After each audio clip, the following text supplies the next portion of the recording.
Viral kakek kocak bawa perisai pelapis saat hendak diperiksa dokter.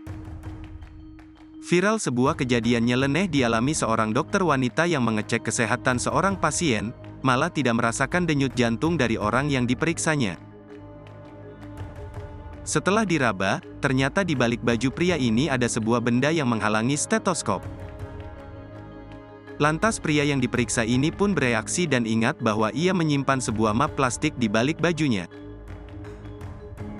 Sambil tertawa ia mengeluarkan map tersebut untuk melanjutkan pemeriksaan.